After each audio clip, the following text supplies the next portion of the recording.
Good morning, good afternoon, good evening from wherever you're watching us across the globe. Also, depending on what time you get to watch this video. It's another Monday.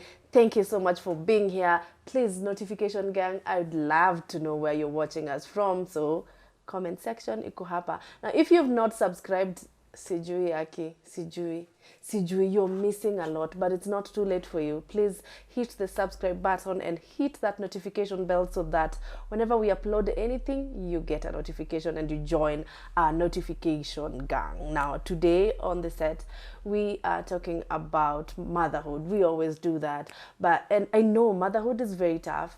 And sometimes you may feel like you're not doing the best for your child.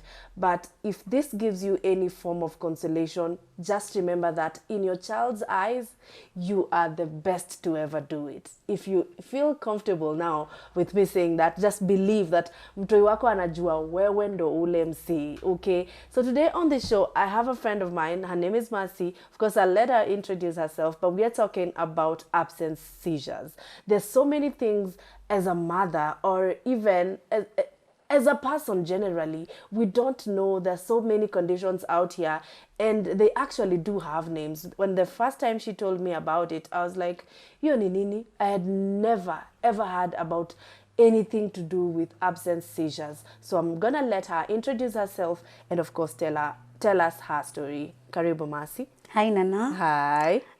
My name's Marcie Mukami Wangare. I'm a mother of 3.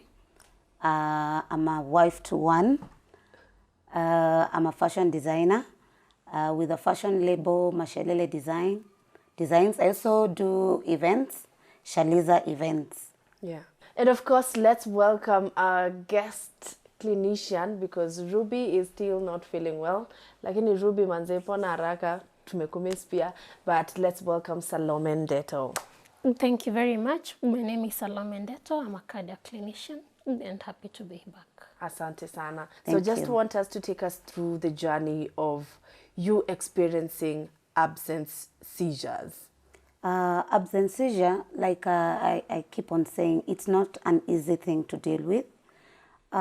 Firstborn wangu ako 11 years. Na I noticed ako na absence seizure hata sikuwa najua jina anyway. Yeah. Nili notice tu mtoi wangu anazuba. Nakaa tu hivi, mtoi anazuba. Nikaambia budake niaje baadhi mtoi ako na some character yenye mimi sielewi ni nini. Yeah. Tukikaka kidogo mkipiga naye story, all of a sudden ako absent. Na akikuwa absent, balls zake zina roll. Anafanya hivi. Okay. So sikujua. How old was the child? 7 years. Okay. She was 7 years by then. Never had issues before? Nothing, zero. Yeah. So I told my husband and he was like, mtoi ako tu sawa.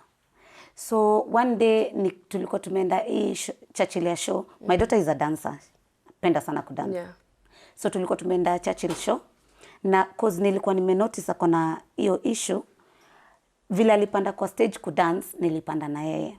Okay. Na at some point Churchill akamwambia because alikuwa na dance tu poa sana. Kuja udance hapa mbele. All of a sudden akidance tu akakuwa like happy. Ikamshika. So hakuna mtu alinotice hiyo kitu imemshika. So akikuwa too happy then? Too happy ama too sad. Okay. Ama tokimstua. Yeah. Ina nini. So me nikakimbia nikamhug. So hakuna mtu alinotice nini imehappen. Na hiyo kitu inakuja 2 seconds. So ni ngumu sana unotice huyu mtoi ni msick unless nikwambie ama unless akwambie. So hakuna medication tulifanya cause niliassume sio sickness. Yeah. Probably nika behavior amepata huko shule. Yeah. So I told my mom. But akifreeze hivyo ni nini ingine inafanyika? Akiwa 7 years, akifreeze hakuna kitu ilikuwa inafanyika. Okay. Alikuwa tu akisha freeze anarudi nyuma. Ana make some few steps, anarudi nyuma. Okay. Akirudi nyuma unasikia ni kama ana mama. So the more anaendelea kukaa, si unajua mimi sijui ni sickness. Yeah. The more anaendelea kukaa, ika advance. Una understand? Ku advance, nikaona hapana, nikaambia mamangu. So mamangu akaniambia hata yeye akaona huyu kitu anasema aoni. Yeah. So one day wakaenda ushago kwa madhe. Kukana madhe aka notice. Alafu sister madhangu alikuanga na seizures, lakini sio the same na hii. So madhangu alikuwa amemtreat sana for a very long time, so she had an idea of what my daughter is going through. So she told me, nimeona mtoi wako ni msick na huyu mtoi ako na seizures.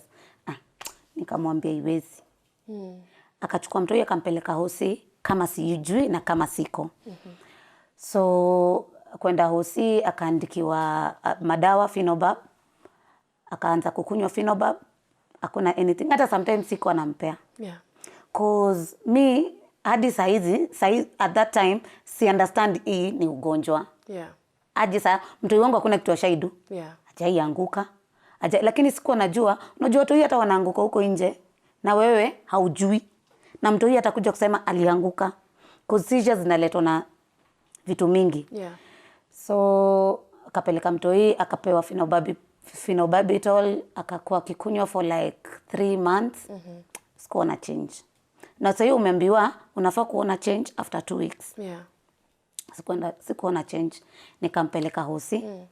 Akabadilishiwa dawa. Sikuona change. Yeah. So kitu ilibaki nikampeleka. Sasa tunaongea about now she's 10 years. Ndio nimeanza medication, juu hata mimi nimeanza kustuka. Nimeanza kustuka kwa nini? Mtoi wangu ameanza hizo attacks zikimshika akirudi sasa normal, muscles zina relax, anasusu. Anywhere.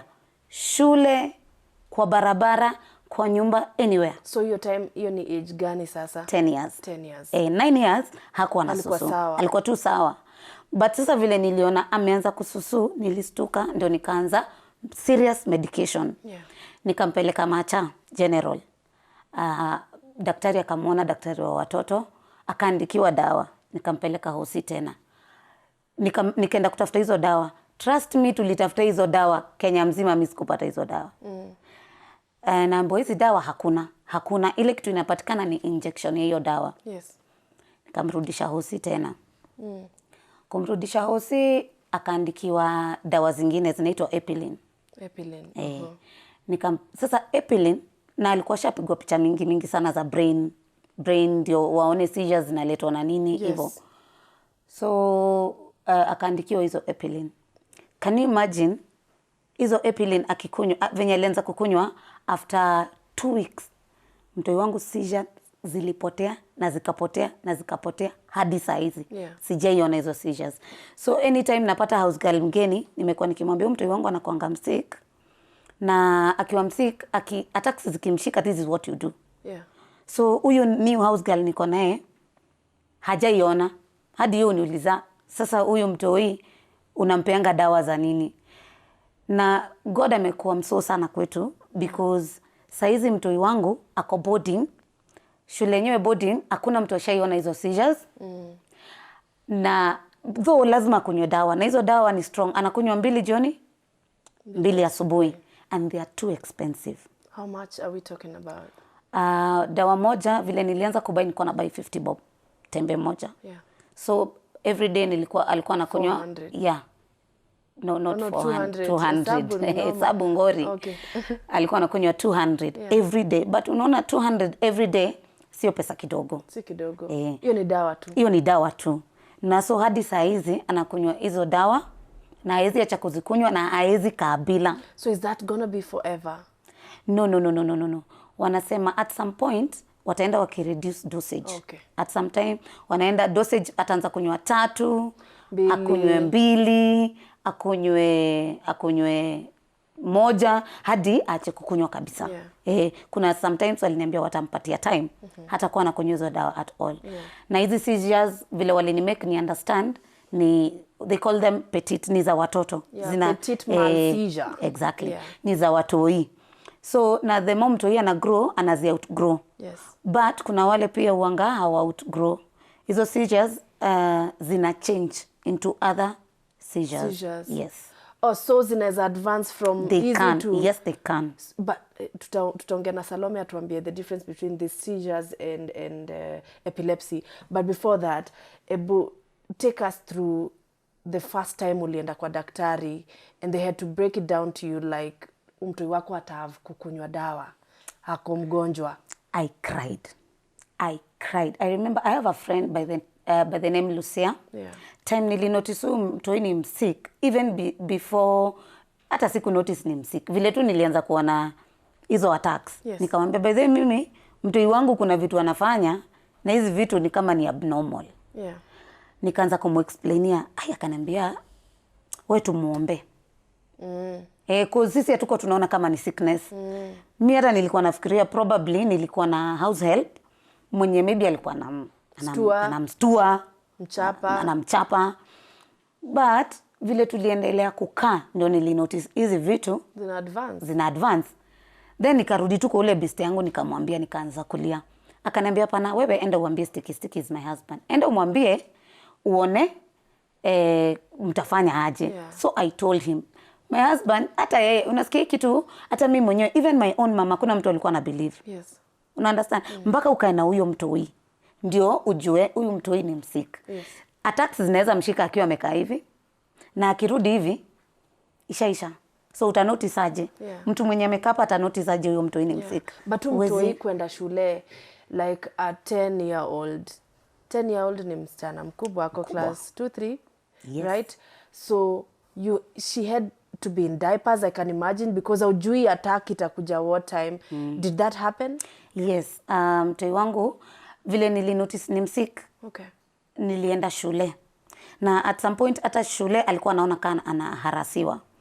Because before anze kuvaa diaper alikuwa zikimshika hiyo susu itoki yote, ana spot susu. Okay. But imagine spot susu the whole day. Yeah. Na ni dem. By the time jioni inafika ananuka. Yes. Unaona? So shule ye mwenyewe self-esteem yake ya ilienda chini. So anakuja ananiambia, "Mom, naambiwa nanuka." Nilisikia watoto wengine wakinisengenya wakisema nanuka. Nikienda Mali boys wako wanafanya hivi. Unaona? Mtoi wangu alikabila kwenda shule 1 month. Okay, kwanza home. Akai tu home. Kwanza hata mimi hiyo kitu ameniambia Inakudisturb. Ni disturb mbaya. So did you take it up with the school or? Yes, nilienda shule kwa principal na nikamwambia, na hata kuna time mtoto wangu alikuwa anaambiwa na teacher fulani anajifanya. Cause ata raise hand, akisimama ku explain, attacks zimemshika. Yeah. Una understand? So anaambia aweka chini unajifanya. Teacher mimi teacher hakuwa. Siwezi utamblame aje. Hajui. Yeah. Kama vile your husband is here na hajui. Hata mimi sikukuwa najua until we had had this conversation. Yes. And hiyo ndio nitafanya nikuulize, because I've known you since 2006 and we've been really good friends, but I never got to know about this situation. So is it just a very few people? Were you scared? Ulisikia aibu? I was so much scared. Okay. So much scared. Hata hii story unaweza wacha nikwambie, sisi madem tunakuanga na enemies, tuko na friends, Yeah. madem unajua vile ukua kusengenyana and all that. Yeah. So nilikuwa na imagine nikuje nikupatie problem yangu and at some point tukosane. Yeah. Uanze kusema hata ndio maana huyu mtoi wake ni msick. Naweza sikia aje? Has that happened before? Kuna No. is there Hakuna mtu someone you niliwaiambia. trusted? Yeah. No, I never told anyone. Yeah. Nilikaa tu nayo na familia yangu. Yeah. Nimeanza kuiongea that moment mtoto wangu ameanza kupona. Yes. Una understand? Alafu pia ni challenge. Mtoi wangu mdogo last born ako on diapers. First born ako on diapers. Yes. And then hapa katikati niko na kaboy. Yeah. Huyu boy akiona sister yake mkubwa anavaa diaper anamza, "Shanice, kwa nini wewe unavanga diaper kama Zaria?" Yeah, Zaria. Unaona huyo mtoi aimbambi. Yeah. Aimbambi hata kidogo. Yeah. So shule nilienda nikawa explainia. Na dota yangu ni mkubwa. Ako na menses. Yeah. So na imagine ana susu, amevaa diaper. Oh, yeah. Menses ndio hizi ndani ya hiyo diaper. Huyo mtoto anasikiaje? Anachomeka. Yeah. Una understand? So shule niliwa explainia na nikawapatia diapers. Na unajua diapers za adults they are very expensive. They're very expensive. Sio kama hizi za watu wadogo. They are very, very expensive. So what happens to those kids that have those things, manze, nyumbani ushago na waizi afford hizi diapers, man? Like, were you given different options? Like, kama si diaper basi kuna hii that's cheaper? Hakuna mtoto aliniambia nivalishe mtoi diaper. Okay. Hakuna. As a mom, hata diaper kwanza haiko imenihit, nilikuwa namvalisha pads. Yeah. Unaona, every day whether akona menses ama hana, alikuwa anavaa pads. Even before anze kuwa na menses? No. After? Akiwa na menses, vile alikuwa msik, vile alikuja kukua msik, menses zilikuja tu akiwa msik. Okay. But remember hakuwa na susu. You understand? Yeah. So vile alianza kususu ndio ikabidi nimvalishe diapers kwa sababu pad umemvalisha. Susu ya mtu mzima, she's 11 years, ni mkubwa hata kuniliko, yeah, body wise. Uric acid. You can imagine. Yeah. Ana susu, ukimvalisha pads inapita. Atavaa ngapi? Yeah. Atavaa ngapi na hata imepita, so hata haina difference. Hiyo tu ni kuharibu do. So nikajiambia one day nikiwa nimekaa hivi, napeleka watoi out. Sasa mtoi wangu ataenda kususu huko kwa mall. By the way, mbona simbayangi diaper? Nikaenda nikabai diaper. Hivyo ndio nilianza kumvalisha diaper.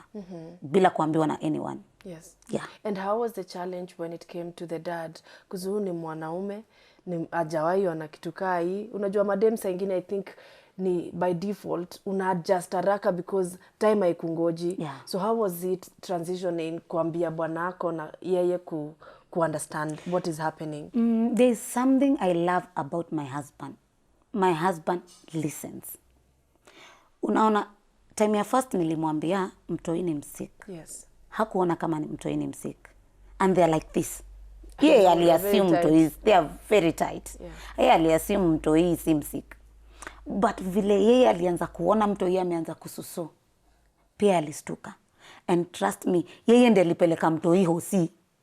Even before, hizi vile alikuwa ameandikiwa aende akapigwe picha and all that, alimpeleka hata kasiko. Cause hata yeye mwenyewe alistuka. Alianza kuimagine, huyu ni mtoi wangu.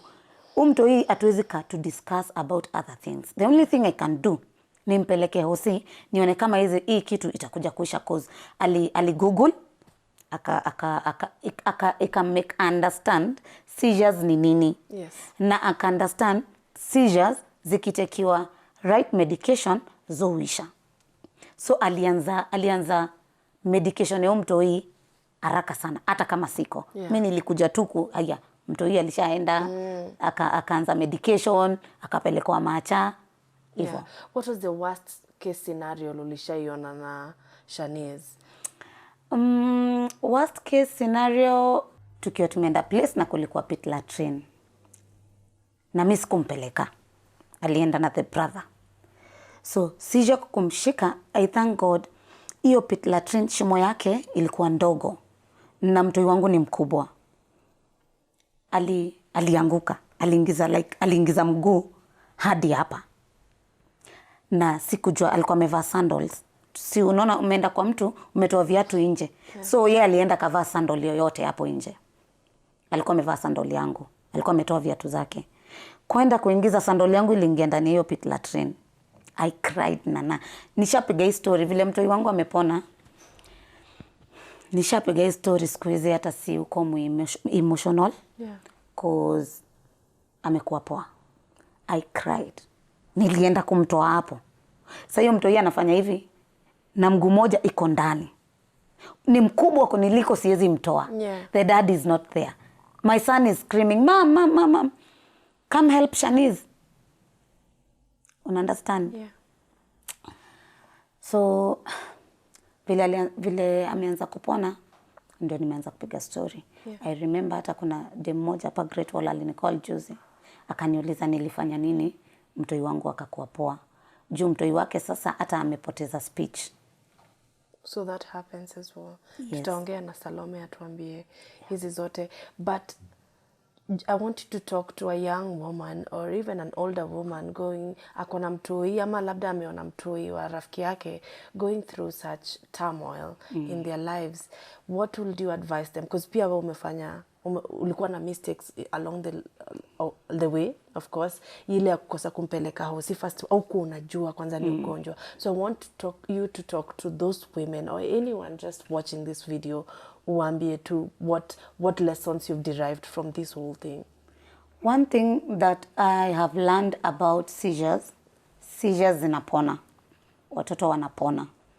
Na as a mother, if you ever noticed anything yenye haiko normal Yeah. na mtoi wako, usinyamaze. Afadhali upeleke huyo mtoi hosi, anze medication mapema, cause hata kunyamaza ikusaidi. Mimi nilinyamaza na niliassume sio sickness. Na the more mtoi anakaa, the more hizo seizures zina develop na zina advance to something else. At first, at 7 years, dota yangu hakuwa anajisusulia. But now at 10, ameanza, at 9, 10, ameanza kususu. So, inaenda iki-advance day by day. Na inaweza kuwa mbaya. Mtoi anaweza anguka anyway, hata katikati ya barabara. Cause sasa kama mtoi wangu sikuwa namtuma, singeituma mtoto wangu hata kwa shop. Kuna siku karibu akanyagwe na gari kwa barabara. Na ikani hurt, so nikaacha kutuma mtoi wangu. Hakuna mtu angetuma mtoi wangu. But saizi, she's okay. Vile ameanza kukunywa dawa. Na pia hizo dawa, unaweza pewa dawa zikose kufanya kazi, uassume haizi pona. No, kila dawa inakubaliana na mwili ya mtu. So wangu phenobarbital zilikataa, zingine akapewa zikakataa. Epiline ndio ilikuja kumsaidia na body yake. So wewe mtoi wako epiline inaweza kataa kufanya kazi, but phenobarb itafanya kazi. So usikae na mtoi msiki kwa hao, peleka mtoto hospitali, ongea na watu wakusaidie. Cause kama singeongea na my husband, kama singeongea na my mom, singewahi jua mtoto ni mgonjwa. Yeah. Marcie, would you say at some point probably you are in denial? Like, yes, umeona ni ugonjwa, but because you're resisting it, utaki kuadmit kabisa mtoto wangu ni mgonjwa. Would you say it scared you and that's why you are in denial? It really scared me because huyu ni mtoi mimi nimejilelea. Yes. Huyu ni mtoi sijaipeana ati nikapeana kwa mtu akae na mtoto wangu ama kwa shosho yake aishi na mtoto wangu kama siko. Hata kama at some point alikuwa kwa madhe, I was there. Yeah. So hakuna siku nimeona mtoto wangu ameanguka. Hakuna siku mtu amekuja kuniambia, cause vitu zingine zinaweza fanya mtoi anashikwa na seizures, ni maybe kama mtoi alirepiwa. Yeah. Anything that disturb mind. Yes. Yeah. So umeongea na mtoi wako, there's nothing like that.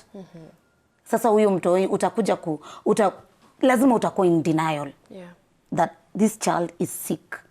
Utakuwa unless daktari akuja kuprovie. Yeah. Otherwise huwezi kubali. Yeah. Huwezi, trust me. Wow, thank you so much for sharing all this information with us, Marcie.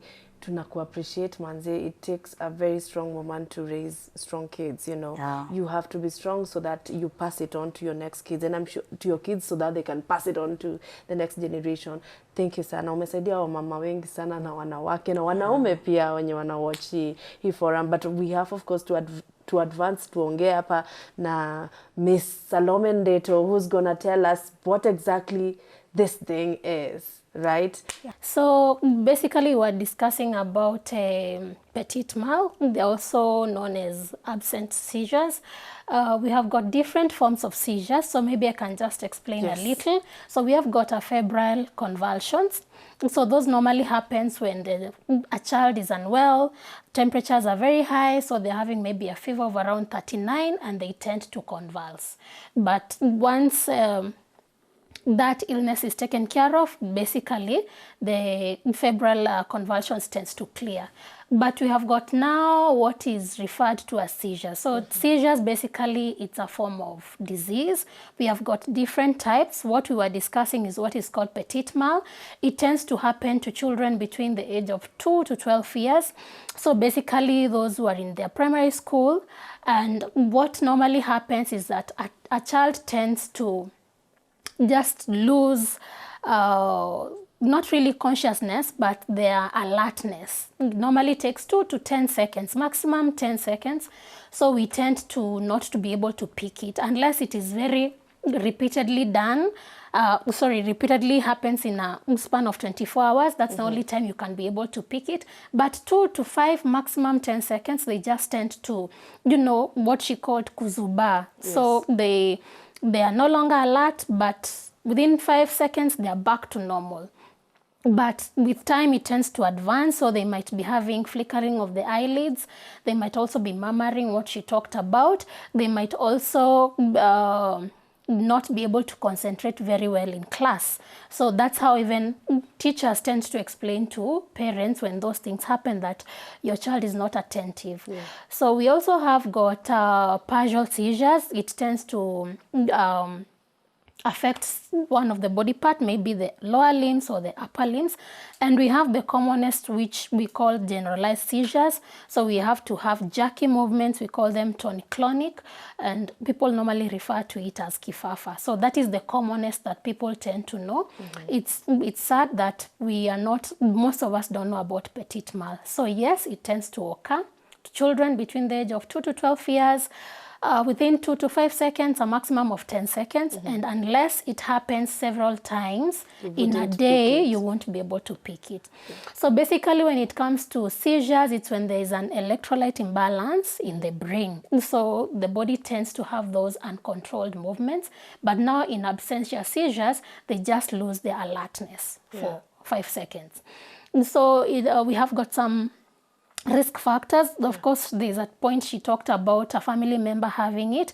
So it can be genetic. So maybe from the mother's side or the paternal side, you know, an auntie and uncle had a form of seizure. So basically, these children are going to be at that high risk of getting absentia seizures. So again, when it comes to diagnosis, of course, the parent has to explain what this kid is doing. Are they sleeping after that seizure?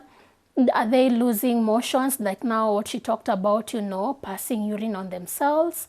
Do they talk about or complain about a headache? There are those who tend to have a headache after those seizures. Are there any jerky movements, any movements in the mouth, on the eyelids? When you say jerky, tell them. Jerky exactly. basically means the lower limbs and the upper limbs, they're having these motions and actually they are uncontrolled. So that's what you call jerky movements. It could be lower limbs or upper limbs. It could be something very small like a flickering.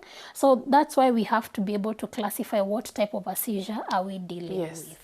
So when it comes to diagnosis, that's what I was saying. Of course, the parent has to explain what my kid is doing. And then from there, we are able to do a test called an EEG. An EEG basically checks the electrolyte imbalance in the brain. Sometimes they come normal, but that does not mean the child doesn't have seizures. Okay. So once we have been able to diagnose, there is a way we normally do the treatment. So we need to know the triggers. There are those kids maybe when they get scared, when they're very happy, when they see bright colors. So we need to be able to pick, does that child have those type of, you know, the triggers. So when it comes to treatment, we normally start with the lower dosages. We have got a way of starting on treatment. And just like what she said, the child was started on Phenobab. It was not working to the kid and they had to progress to higher types of actually doses and at the same time the newer versions of treatment, because each and every single year we tend to have new medicines coming up, new versions with even very minimum side effects, because remember anticonvulsants, they tend to make the kids drowsy, they tend to sleep a lot. So with the newer versions of medicines, we are able to give them the right dosage. So treatment is normally daily, whether the child is having the seizures or not, preferably twice a day, so in the morning and in the evening. And then now with the clinics, because I'm sure they were given clinics, we normally do monthly clinic depending on how serious it is. We are able either to increase the dosage or to lower down the dosage. So we call that tapering down the dosage. Remember, these kids, they're supposed to be on treatment throughout, whether they're having that seizure or not, for a certain period of age. Remember, we said until around 12 years, and then we taper it down until maybe after 12 months, when they're not having those seizures, they're not having any symptoms, we can now completely wean them off out of treatment. But unfortunately, most of our caregivers, that is parents, the minute they see the kid is not having seizures, they tend not to attend the clinics, they tend not to do the follow-ups, they tend to stop buying the medicines, because to be honest, the medicine is quite expensive.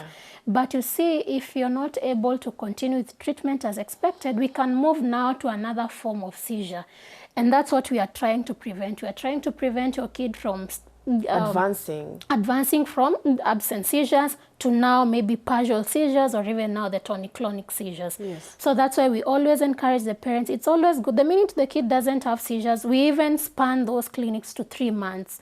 So for school-going children, they attend the clinic before school starts, and then once they close school, because it's normally, I think, 3 months, they are able now to come, and then we are able to know what is happening to this kid, how many times have they had the seizures, are they advancing, are we improving, do we need to top up the dosage, do we need to taper down the dosage? So that is where we are having challenge in terms of managing seizures. But at the end of the day, if treatment is taken as expected, the child is not going to have they're not going to have those episodes. Like she said, her kid is now okay.